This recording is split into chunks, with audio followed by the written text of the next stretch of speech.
Hello, and welcome back to CS422 Theory of Computation. And we are talking about Chapter 2, Advanced Computability Theory. So let me show you the slides. Advanced Computability Theory, all while programs. UTM theorem, I'm going to recap in a minute. And we're heading for the normal form theorem, the SMN theorem, which captures computational currying. Then fixed point theorem, this is going to be a highlight of this chapter of 2. Quines as an application of a fixed point theorem.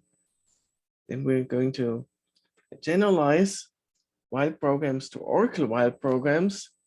And this entire buildup is to mimic the classical theory of computation based on Turing machines and Oracle Turing machines, just for pedagogical reasons, without the inconvenience of Turing machine that have very little to do with actual programming practice, whereas while programs are very close to actual programming practice.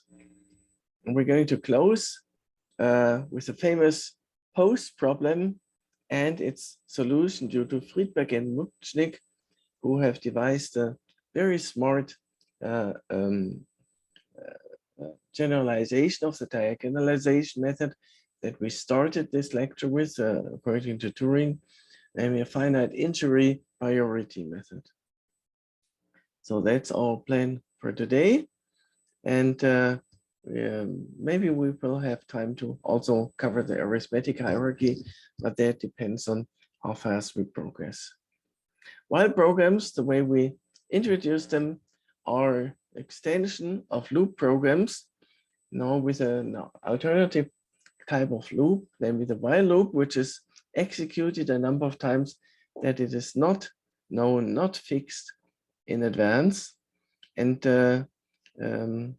so in particular, there are non-trivial while programs that do not terminate, whereas a loop program can only fail to terminate when it hits this freeze instruction.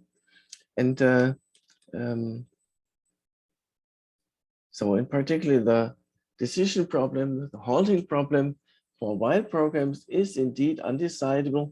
And I'd like to ask you as an exercise to now repeat the proof from the very beginning of the lecture to Alan Turing's proof, but now formally using our notions of decidability and our notion of while program. I also recommend that you repeat the proof again with loop programs and see that and where the proof fails for loop programs. That is a very instructive assignment, right? So as I keep emphasizing, the halting problem for loop programs, the question whether a given loop program terminates or not, is decidable. It's almost trivially decidable. Namely, every loop program terminates. We have calculated how many steps it can make, depending on how many nested loops it has. Namely, the number of steps is bounded by this Ackermann function. Unless it hits a freeze instruction, but using Ackermann's function, we can simply calculate how many steps a terminating loop program can make at most, if it ever terminates. And if it makes any more steps than this number given by Ackermann's function, then it will never terminate. That's the definition. It will hit a freeze instruction. So the decision problem, the halting problem for loop programs is decidable. Now returning to the very first slide, to the very first introduction of this course, we had this informal proof of Turing that the halting problem is undecidable. And that seems to be a contradiction, right? As I said, the halting problem for loop programs is decidable. And that gave us the indication that we need to generalize loop programs, but for now, let's focus on loop programs. On the other hand, with the informal proof of Turing that the halting problem for an intuitive and unformalized notion of algorithm is undecidable. That means there's some discrepancy between both statements, decidable, undecidable, and the discrepancy lies in that we have in Turing's proof used some property implicitly, which is not provided, which is not available in loop programs. And I would like to suggest to you that you identify, search, and find that property, right?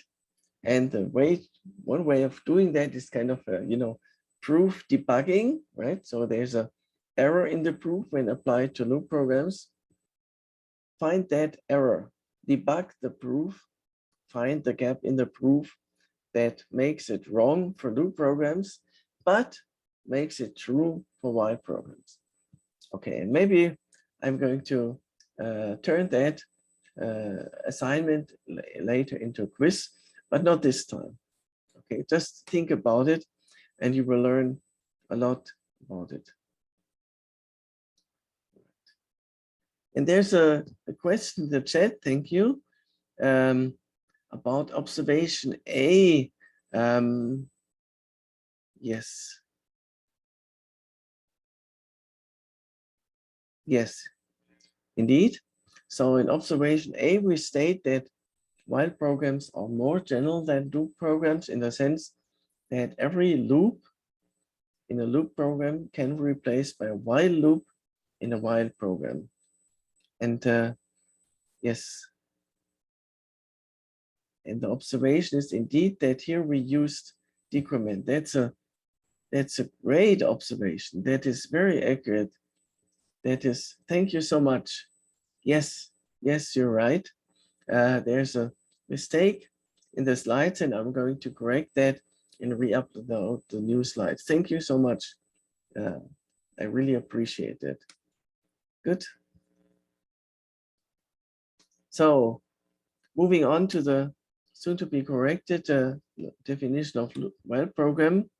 We will now state the UTM theorem, which is a while program variant of the statement that there's a universal Turing machine. This is actually another thing that made Turing's publication so famous. So originally, every Turing machine could only execute one program. And in order to execute a different program, one would use a different Turing machine. And the same applies to while programs and loop programs. A while program and a loop program can perform some specific computation. And if we want to have some different computation, then we need a different while or loop program. But there's a universal one, the one that can simulate, one that can act as an interpreter of any given program. And we're going to make that statement now. And to this end, we need to kind of agree, how do we input a program into a loop or while program? And with input, remember, the only kind of input that our loop and while programs can accept and process are natural numbers. So in order to talk about inputting a program, we need to somehow encode that program as a natural number. And yeah, to be fair, this is not really new at all. We've been doing that all the time from the very last lecture on. And it turns out that the precise way of how to encode that matters very little. So we're going to not delve into technical details here. But again, it's a great exercise for you to somehow formalize any encoding of your choice, and then to verify that the operations that we discussed, the operations on source codes, which now means operation on natural numbers encoding programs, can indeed be performed based on your encoding. So decoding, perform the operation, and then recode. That's a generic approach. Okay, and now having that out of our way, we can state the UTM, the first UTM theorem for loop programs, which says there exists a loop program that can simulate any given loop program. So here's the emphasis on given, right, as a natural number encoded, and given some input to this loop program, again, encoded as a natural number, then it can simulate that loop program. Well, what I just said is plainly wrong. Why is that plainly wrong? Because we know that the loop program, different loop programs with different number of nestings of loops can have different running times.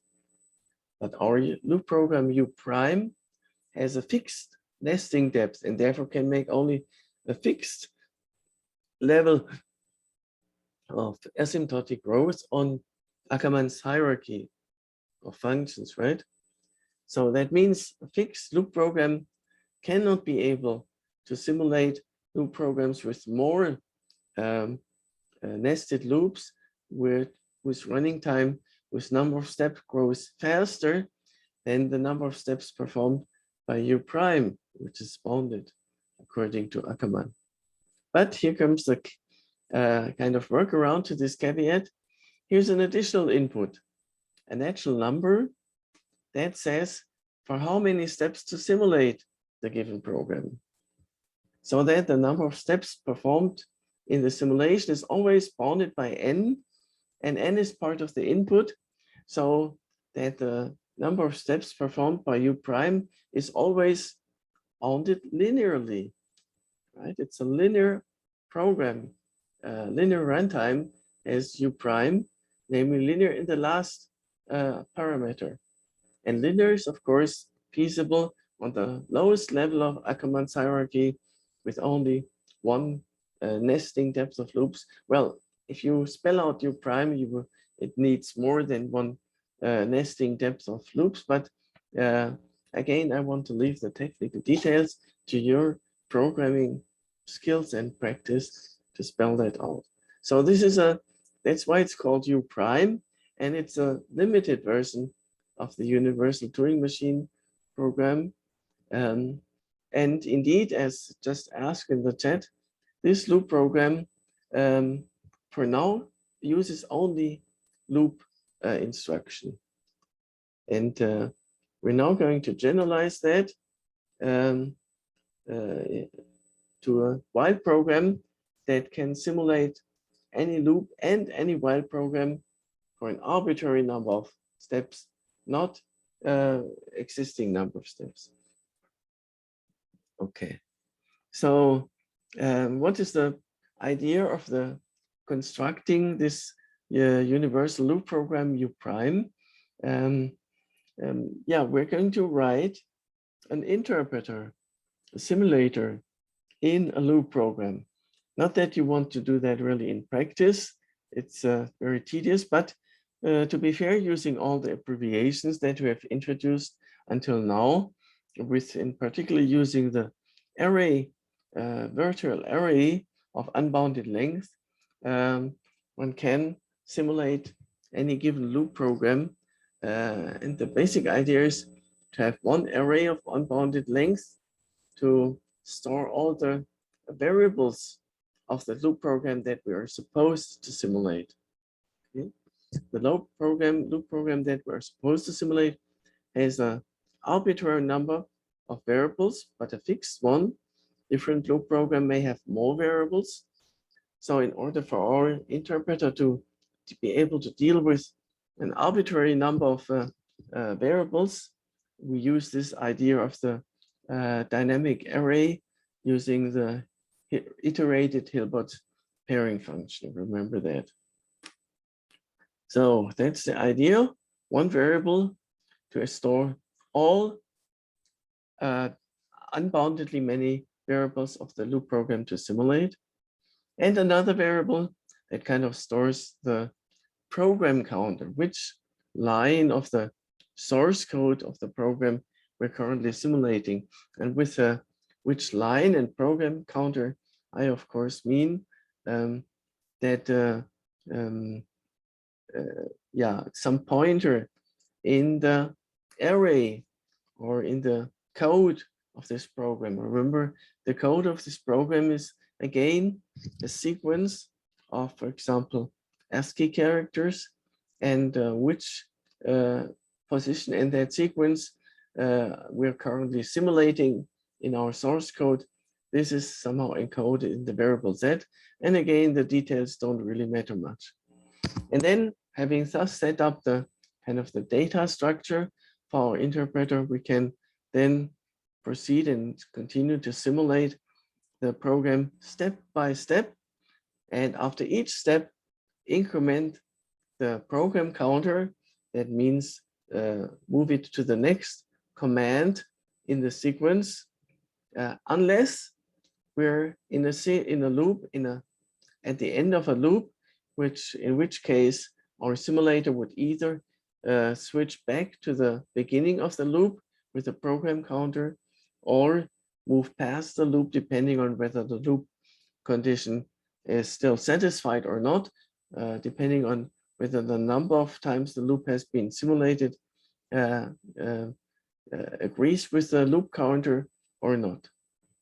So let's spell that out a little bit more in detail, but far from everything. So first, our simulator will need to check what is the instruction it is currently supposed to simulate. This is indicated here. Take the encoded program input and look at the instruction number Z, and then using kind of this if statements that we have introduced as abbreviations, check whether this instruction is initialization, that is one of the permitted instruction, or check whether the instruction is an increment operation, or whether it is a while loop. Yes, our universal loop program can simulate while programs, but yeah, that's maybe a surprising thing. I keep emphasizing that loop programs are less powerful than while programs. Still, a universal loop program can simulate any other loop or while program, but only for a given number of steps. This is the only obstacle. This is, in a sense, the only difference between loop and while programs. And yes, so if the loop under consideration is a while loop, then simulate that in a way I've just mentioned. If the loop counter loop variable is 0, meaning that the loop is not executed anymore, is executed again, then do execute it again. Otherwise, set the loop counter to the end of the loop. That means basically jump to the end of the loop. And similarly, the initialization is performed by setting the corresponding entry in the dynamic array, the jth entry, to 0, which is something we've discussed before, as possible with this encoding of dynamic arrays as an iterated Hilbert hotel pairing function. And similarly here for the incrementation part. So that's this phase and steps of the simulator. And yeah, when the end statement of the loop is reached, then start over at the beginning of the loop in order to check the loop condition. So that's basically all it takes to simulate a given while, and that's also a given loop program, not very difficult. And let me again emphasize that we're here not even remotely interested in efficiency questions. That's another entirely different topic. And actually, that's a second part of this lecture, where we talk about complexity rather than qualitative computability theory. Okay, so that's our UTM theory, the restricted one, where the number of steps to be simulated has to be input in advance. And the result of such a simulation is either that the computation simulation has terminated by within the given number n of steps, or has not yet terminated and thus would continue on, but the simulation will stop here, whether or not the actual computation would go on. Okay. And that leads to the, great question in the chat. Why do we set Z as a line number corresponding to while at the end? Yes, so here we're after execution of a while loop, the program to be simulated may continue, right? So this end instruction is only the instruction corresponding to the end of the while loop. And after the while loop has terminated, since the loop condition has failed, still the program can continue with other instructions and maybe even another while loop on the same level. So if this condition is violated, still the simulation must go on unless, and this is something I emphasize here orally, after each instruction, decrement the counter n, and when the counter reaches 0, just stop. Or put differently, this whole simulation of one instruction is a body of a loop that runs for capital N times. So there's a huge a loop outside of all of this that makes sure that only n steps are simulated. Now,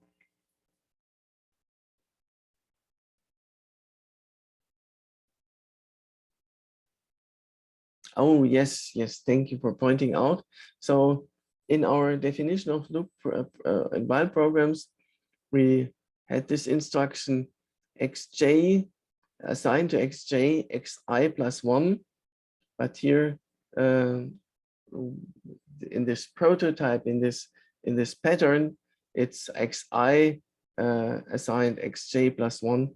So yeah, that's still correct, but inconsistent to the previous introduction. Thank you for pointing that out.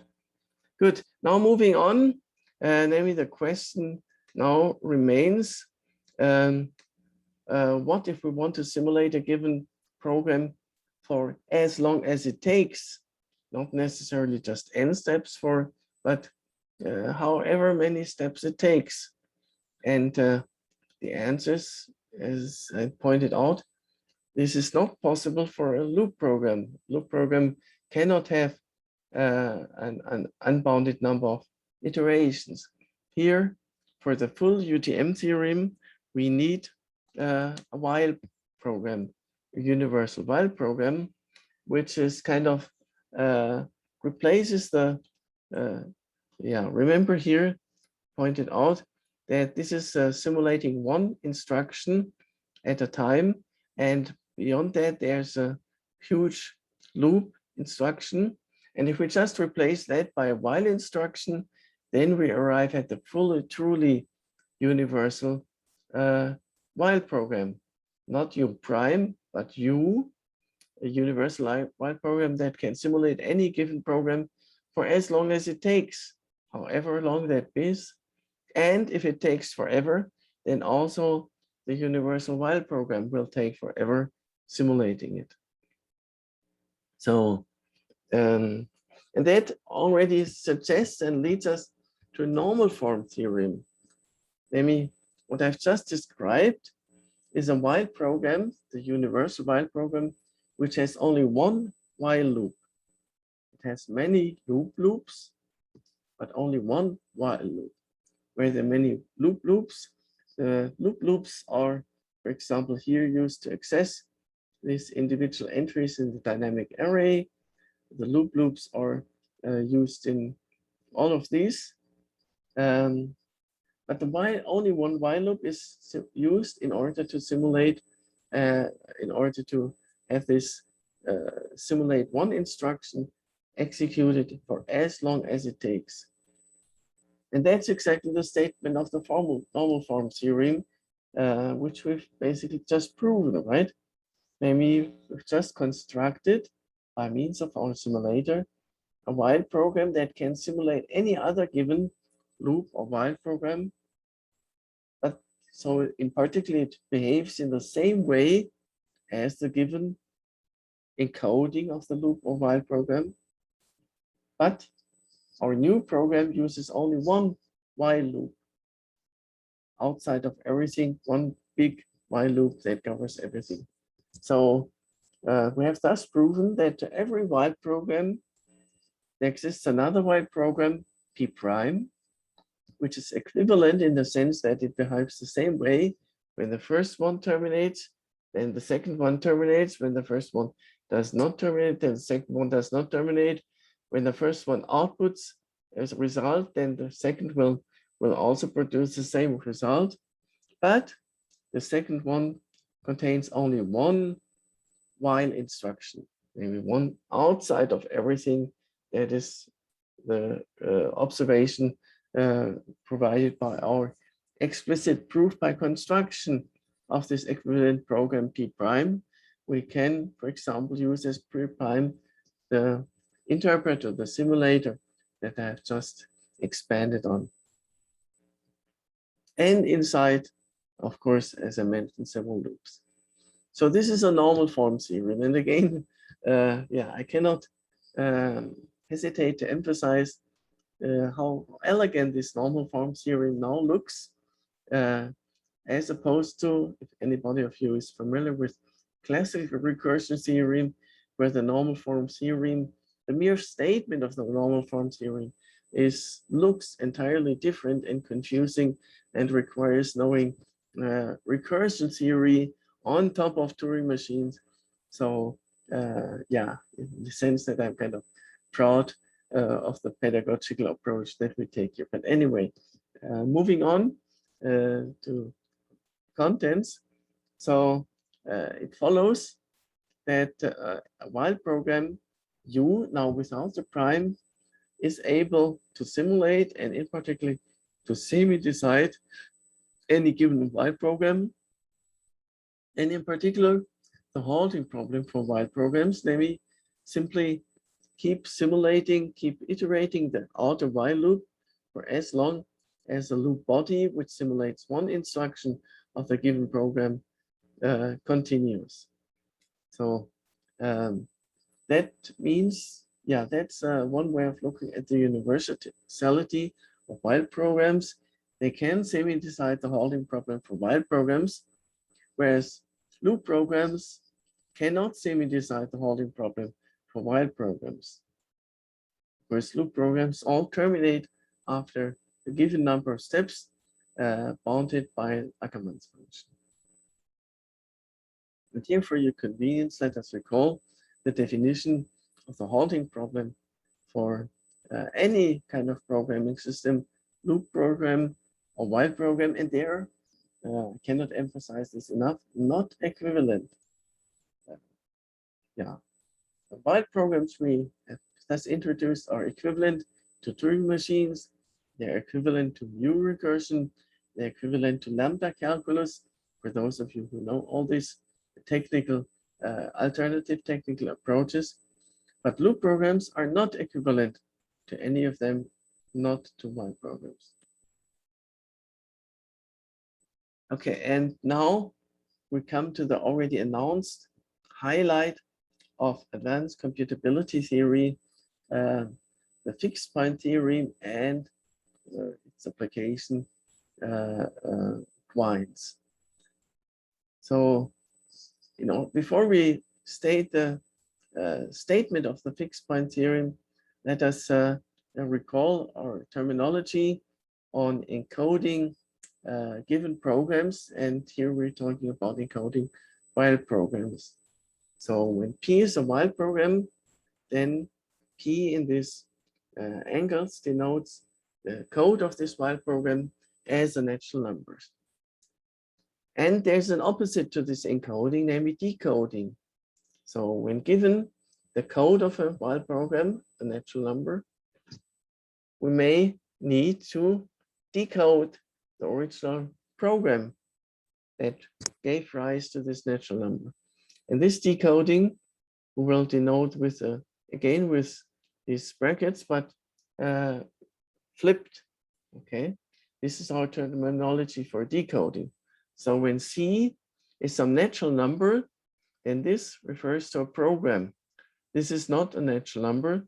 This is a natural number. And I emphasize this because in what we're going to do with a recursion theorem and quines, it's very easy to get confused. And to be fair, this identifying and moving back and forth between programs and codes of programs as natural numbers, this is really the crucial and the essence of the fixed point theorem and its proof.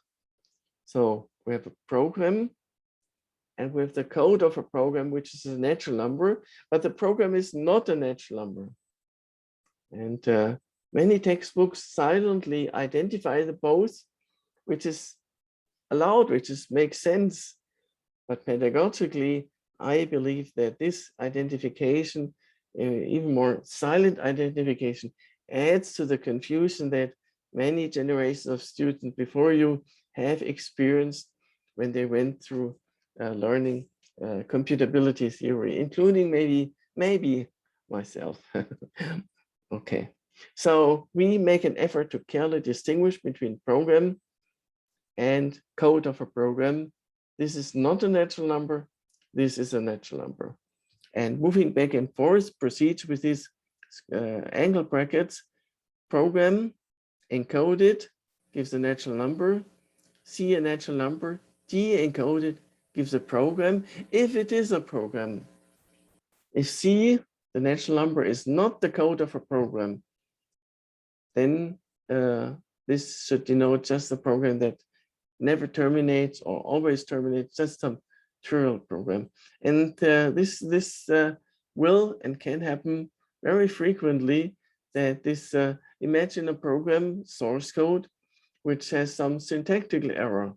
So we can still encode that source code into a natural number, but then it will not be the source code of a program. So we cannot decode it, or our convention, if we decode it into something which is not a syntactically correct while program, then our convention is that we consider it to be the trivial program that simply stops only one instruction in. That's a convention. Any other convention works also.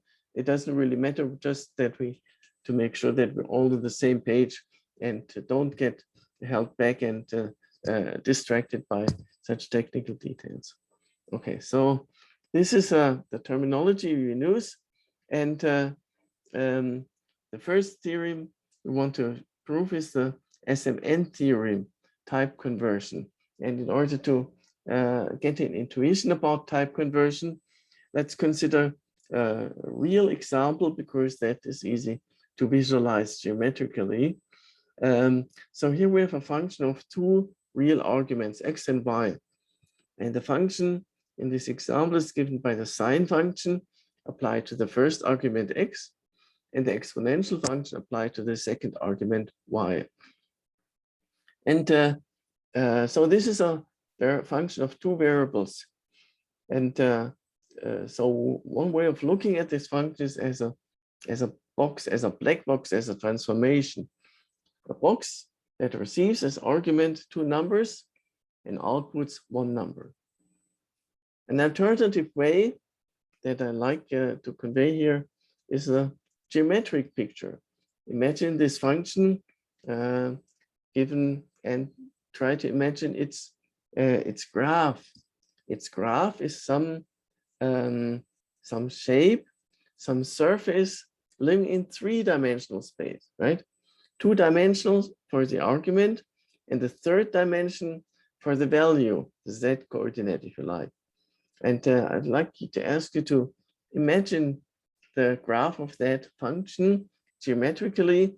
So pick your, let's say your room, pick one bottom corner of your room to be the origin, and then one direction to be x direction, the other being y direction, and the third being z direction.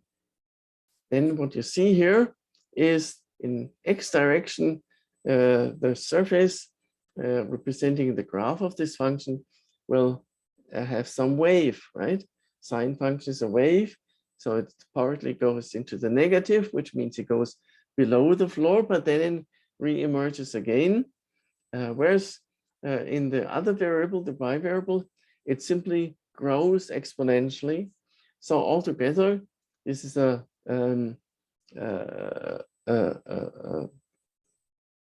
yes, like a sine function and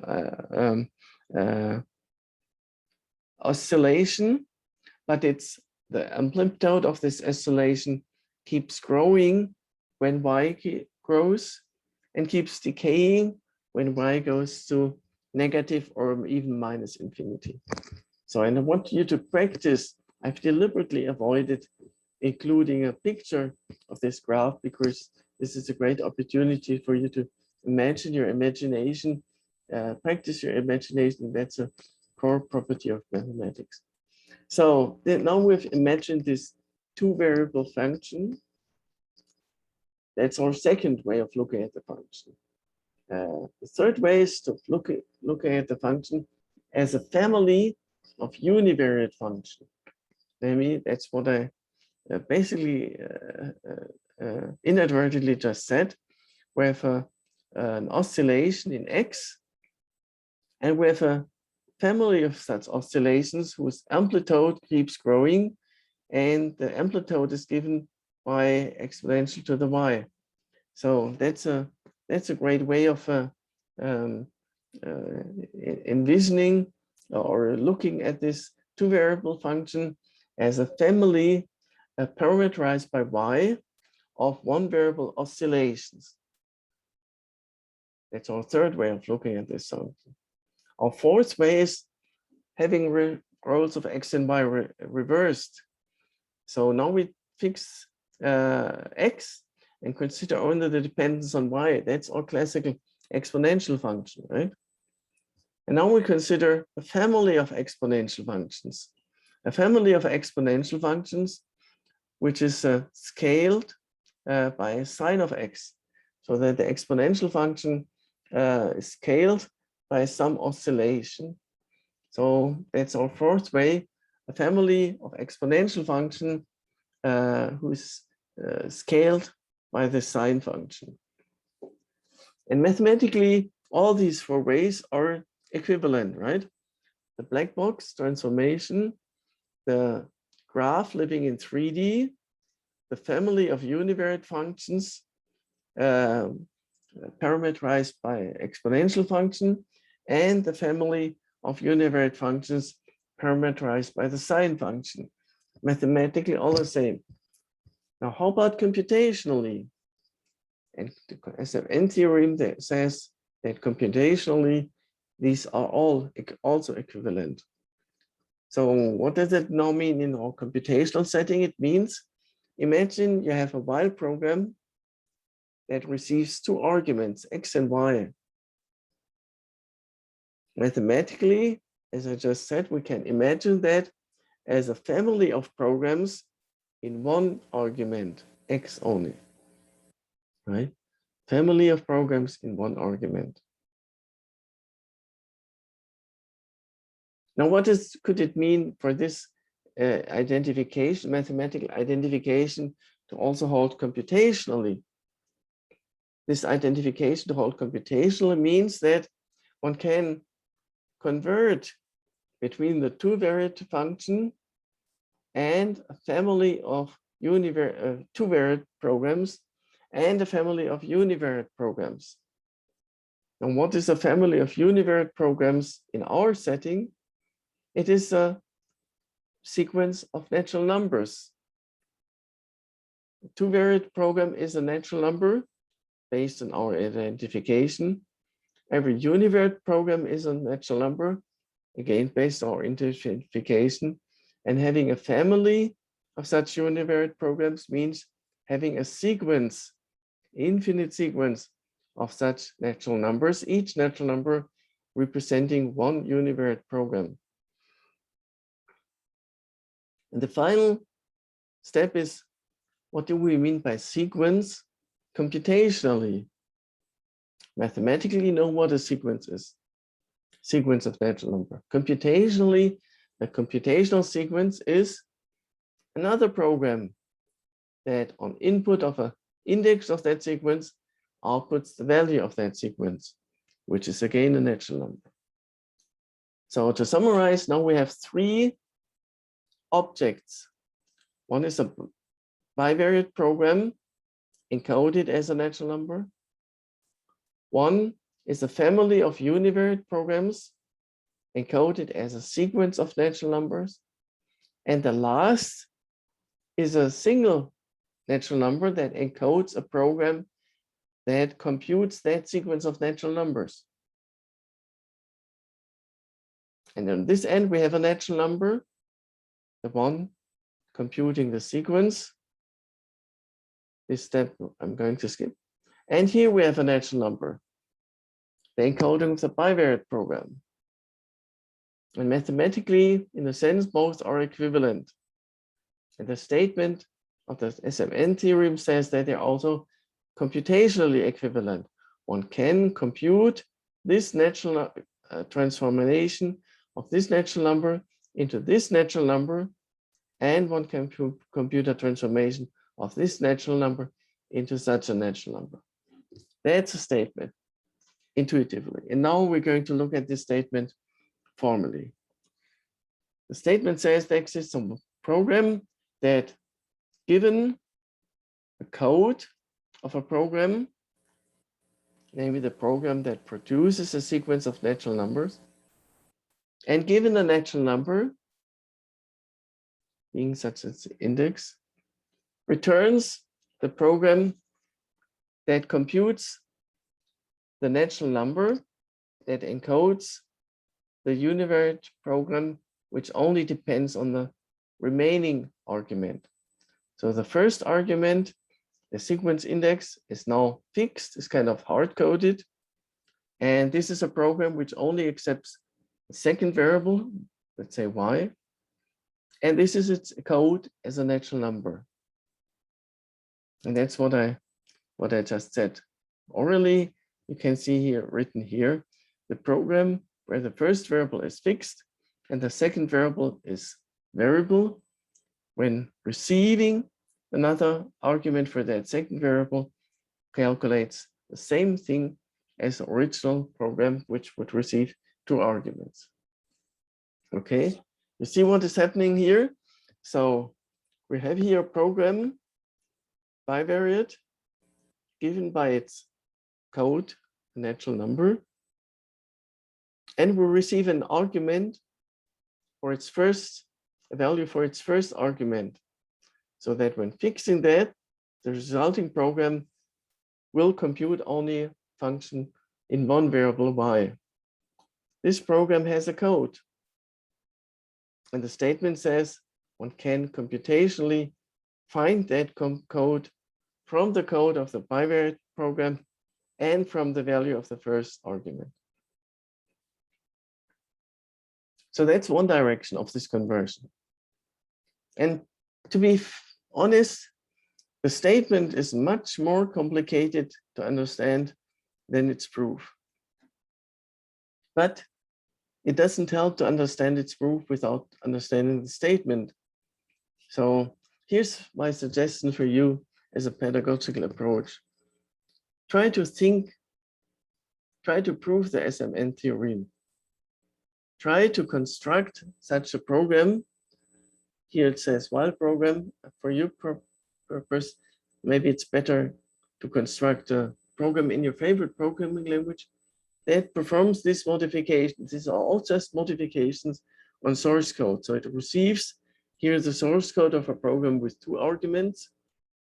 It receives a fixed value for the first argument, and it outputs the source code of the program that only accepts and deals with the second argument. That's another way of understanding the SMN theorem's statement intuitively in your favorite programming language. So that's now one direction, right? The direction of converting a bivariate program into a univariate program where the other variable is fixed. The converse is covered by our UTM theorem, so we don't really need another theorem here. Maybe the converse says if we have a program that calculates a sequence of natural number, and if we interpret any such natural number in that sequence in turn as a program, accepting a variable y as input, then mathematically this sequence of programs is equivalent to one bivariate program. And by means of the UTM theorem, one can actually also computationally convert that given code of a program computing a sequence and given a code, no, not given a code, convert that into a code of a program that receives two variables. That's a statement. And the statement says there exists a Y program that, given as input the code of a program that produces this sequence, returns the code of an equivalent bivariate program. An equivalent bivariate program means exactly this, where we have again a great opportunity for practicing and understanding the meaning of this encoding and decoding that you see here, namely execute the given first program, the one computing a sequence, on any argument x, so x is here a variable, take the natural number that it thus produces, interpret this natural number as code, that's what this direction of angle brackets means, interpret this natural number as code of a program, and then execute this program on input y, which means simulate that on input y to produce another natural number. So that what is written here is indeed a program that receives two natural numbers arguments and produces a natural number as value. So that's our bivariate program, which is exactly the other converse direction of type conversion. Yes, and type conversion is often called currying after Haskell curry. I mean, Haskell curry is really famous in the sense that both his first and his second name have become technical terms in the theory and logic of computation. Haskell, that's a programming language that you may know, functional programming, after his first name. Curry, currying, as we just discussed. So both your that's really the pinnacle of being famous, when both your names become technical terms, right? Anyway, moving on. Final statement. Again, the proof is much easier than really writing down a statement. Is closure under composition. This is a crucial property of any reasonable programming system, right? If we have a program P and a program Q, then it should be possible to design a program that first executes P on a given argument, takes the output of P as input to Q, and then executes Q and produces another output. Closure under composition, mathematically, logically, and in programming system. And we know that this is true for while programs because we've already constructed in our syntactic definition, Bakker-Snowell form, if this is a while program and this is a while program, then also the composition is a while program. So what's the point here? The point here is that it is possible to do that computationally, given the code of program P, given the code of program Q, one can calculate, one can compute, one can produce the code of a program that calculates the composition of both. And again, the statement is much more confusing than the proof. The proof is just take the given code for P, append the given code of Q, technically, syntactically put a semicolon between both, right? And the result is a code while program computing the composition, right? But here the statement is made, as is common in recursion theory, in an abstract way, and thus prone to confusion. But since we deliberately took this approach without mere recursion, without Turing machine, now the proof is much more easy than the action statement. That's a pedagogical concept here. Okay. Good. So yeah, so now we've covered type conversion, back and forth, and closure under composition computationally. Let me maybe take the time to emphasize, I always keep emphasizing that this is possible to do computationally. Why is this important? Imagine that it is not possible computationally. Imagine that to program P and program Q, there exists a program Q after P that computes a composition, but just imagine that it is not possible to computably find that program. Right? And yeah, I keep to drive home the point of this non-computational, non-constructive, the example, the decision problem of religion. Does God exist or not? This decision problem is decidable. Why is it decidable? Because there exists an algorithm that decides the problem, that gives the correct answer whether God exists or not. And to prove that, consider the program that always just outputs yes. And consider the program that always just outputs no. One of them correctly answers this decision problem. But of course, this proof that there exists a program is entirely non-constructive, right? And on the other hand, all these proofs here are constructive, are computable, and that's the subtle difference between a computational transformation and just an existence proof. And if you want to learn more about constructive mathematics, I really recommend. So this is one of the great ways of getting deeper insight into all the mathematics that you probably already have learned, like in discrete mathematics, where all the time one uses principles like excluded middle or proof by contradiction, whereas in constructive mathematics, only constructive proofs are permitted. And similarly, in computability theory, we make an effort to really emphasize that the proofs we give are computable proofs. Good, thanks for indulging me and for bearing with me in this kind of digression into logic. And now we're moving on to the already announced highlight, namely the fixed point theorem of computability theory.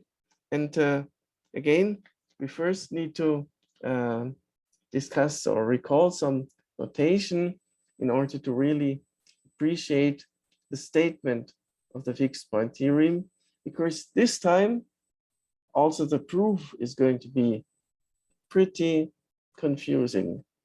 I have to, don't want to frighten you, but to warn you, just be on your guard, buckle up. Here is going to be really a major highlight of section 2, advanced computability theory.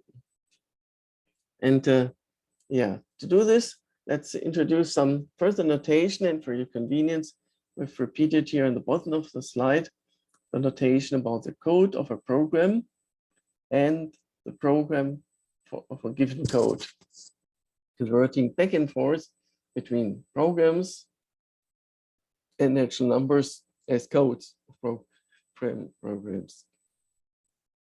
And now the important thing to observe is that two programs can have the same functionality. We've repeatedly talked about being equivalent programs. What we meant is that the programs have the same behavior. When the first one terminates, then so does the second. When the second one terminates, so does the first. And if the program terminates, then they produce the same output. That's our notion of two programs being equivalent. But the codes of these two programs may, of course, be different. Two equivalent programs can have different codes. For example, imagine the first program to be optimized version of the second.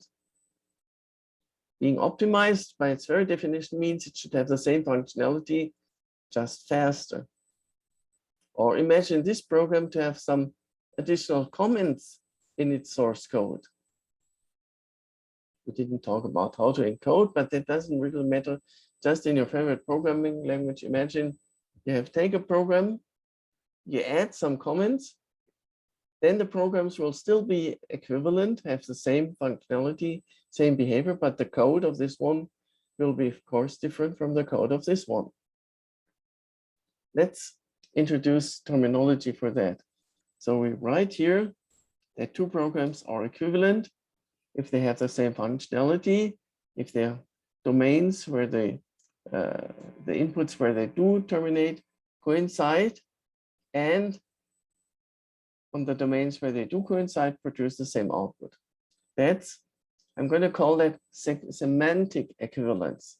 The two programs are semantically equivalent. They have the same functionality. They do the same computation, as opposed to having the same code. So in our terminology with the angle brackets, two programs are equivalent. We're going to define if their codes have the same behavior. On the left-hand side is an equivalence relation. Yes, to verify all the properties of an equivalence relation is an equivalence relation on programs. Whereas the right-hand side is an equivalence relation on natural numbers.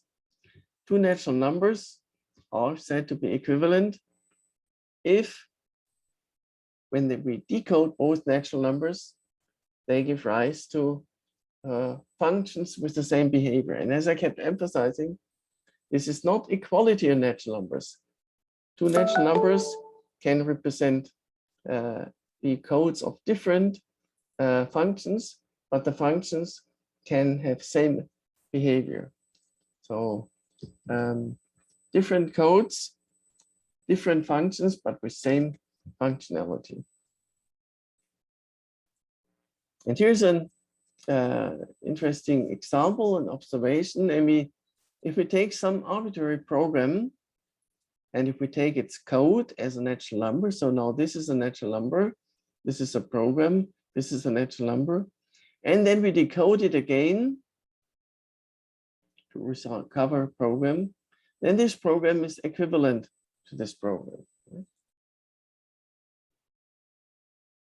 Good. And we're going to use that and bring that to the next level when we discuss what I like to call the semantic extension of a function. So let's consider some function, psi, from natural numbers to natural numbers. And here this function may be a partial function. Doesn't even need to be computable. Just imagine psi is a function from natural numbers to natural numbers, so that psi of y denotes a natural number, where y is a natural number, or could be undefined. That's the one thing we want to consider here. And the other thing we want to consider on the other side is psi prime, that is derived from psi in this following very confusing and arguably complicated way. So let's spell that all. Let's parse that complicated expression. It means execute this or perform this function psi on the argument y, where y is now an argument also this function psi prime. So function from natural numbers to natural numbers, given an argument y, natural number, plug this into the partial function psi, and let's for a moment suppose that y is in the domain of psi, so that this is really defined and produces a natural number. then we can interpret that natural number as a program indicated by this square angle brackets, right? So this is a natural number. This is a program, the decoding of that natural number in the program.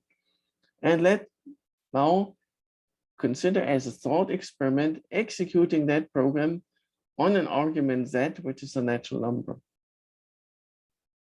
Okay, so that this is natural number again. And as z, the argument z varies, this is a possibly partial function, right? From natural number z to this complicated expression, which may be a natural number or may be undefined. Namely, first, take that function, plug in the y, which is fixed now here inside, only z varies, right? Y is fixed. Plug in y, recover the natural number, interpret this as a program. In this program, feed this program with the argument z here and execute it as a thought experiment, and maybe or maybe not, the result is a natural number. So that this whole expression is a possibly partial function from natural numbers to natural numbers. And if psi itself happens to be a computable partial function, then this again is a computable partial function, right?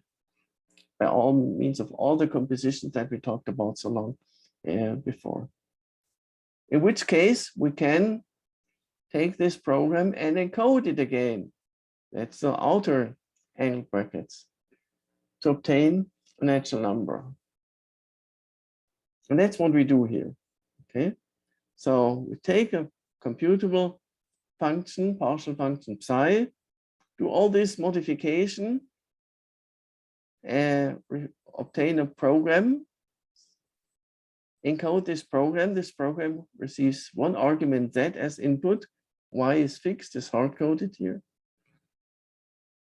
and obtain a natural number that now depends on y.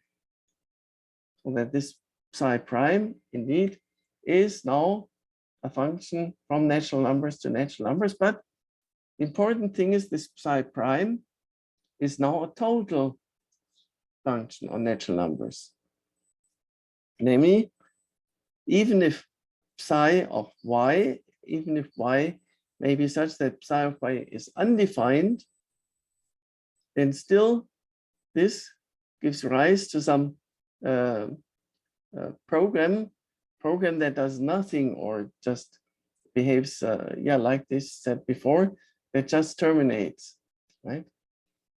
So, and that's why I called it a semantic extension of this one. So even if psi is a partial function, then psi prime is going to be a total function. And why is it fair to call this a semantic extension? Well, to be an extension, it should coincide with psi whenever psi is defined, so that it really just adds values in case when psi of y is undefined. And this is indeed the case. And in order to see this, let's compare the behavior of the emphasis here is on semantic extension. So the value of psi of y and psi prime of y may be different, the value as natural numbers.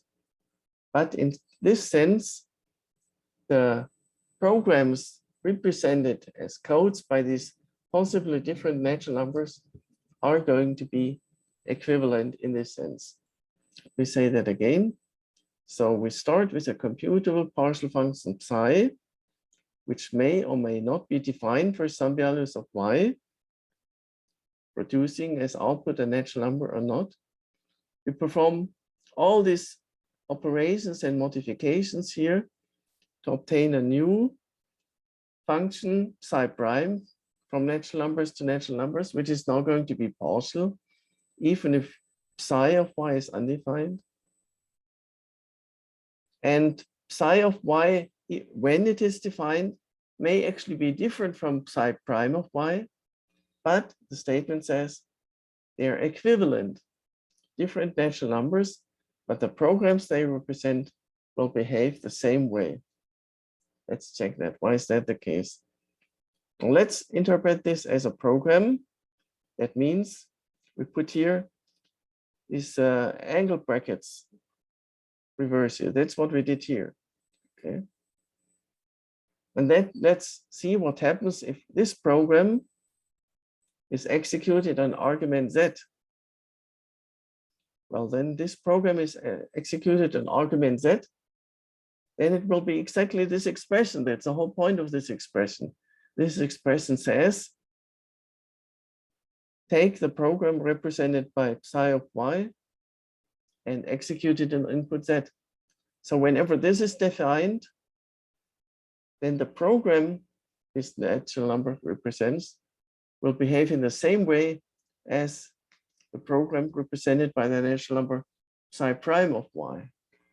And that's exactly what semantic equivalence means.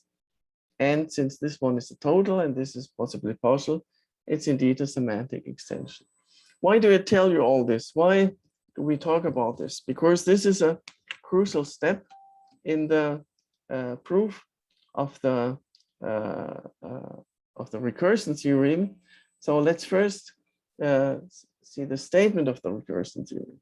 The statement of the recursion theorem says, to every total computable function phi from natural number has a semantic fixed point.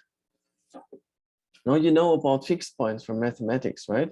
A fixed point of a function is the value which does not change.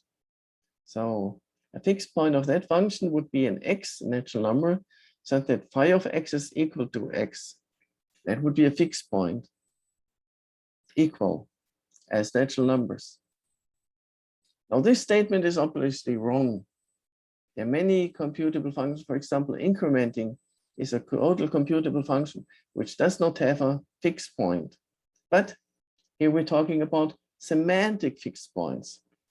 Semantic fixed points means phi of x is not necessarily equal to x as natural numbers, but equivalent in this sense, in the sense that the programs represented by the two natural numbers x and phi of x are equivalent. And this is the statement of the fixed point theorem. Every total computable partial function has a semantic fixed point, a natural number that represents a program such that this program is equivalent to the program when applied to this function. And if you think about it, this is pretty powerful a statement, pretty surprising, right? That's why it's so famous. That's why it's as a highlight of computability theory. That's why it's so given so much emphasis in this course. Just for one example, consider x to be the natural number that represents the program that just terminates without doing anything, right? Then, yeah, that means that also the phi of x represents a program that just terminates and doesn't do anything. But the statement says it exists such a natural number. So we cannot really, yeah, doesn't at first it seems very useless because it only says such a number exists. But we're going to apply that immediately to prove the Quine theorem that says to every programming system and every program, there exists an equivalent program. Every program that exists an equivalent program that, in a sense, knows in own source code. And that again is a pretty strong and surprising statement. So just imagine you're asked to write a program that is able to output its own source code. I think we're going to post that as a homework assignment. Write a program in your favorite programming language, let's say in Java, a program that outputs its own source code, but, and now here's the subtlety to make this reasonable, it cannot use file access or internet access or any other access to access its source code externally. It must have its source code somehow stored internally as some constant. Now, when you start doing that, writing such a program, maybe starting with an instruction that initializes a string that contains the source code of your program, you're faced with a dilemma, right? Because not only must your program contain the string definition, but the string's definition must also be contained in the source code. So this seems like a infinite recursive requirement that requires to blow up your code more and more. But surprisingly, this is possible. And yes, how about you try to write that? Don't look it up. You're betraying yourself if you just search it on the internet. It's easy to search this on the internet. You don't learn anything from it, doing it by just searching the internet. Try to do it yourself. Write a program in your favorite programming language that without any disk or other internet access, external access, just outputs its own source code. Okay. And next time, we're going to give an abstract proof that this is always possible based on the fixed point theorem. And then we're going to prove the fixed point theorem. Okay. Yes, here's an excellent question in the chat. Are there books, textbooks that have this kind of approach to computability theory? No, this is unique. This is pedagogically excellent. This is a unicorn. All the textbooks that exist have this terrible deficiency that they involve either Turing machines, which are completely unpedagogical, or recursion theory, which is again completely unpedagogical, because neither of them have anything to do with your actual program experience, but while programs do. And so that's really what makes this course stand out. Thank you very much, and see you next time.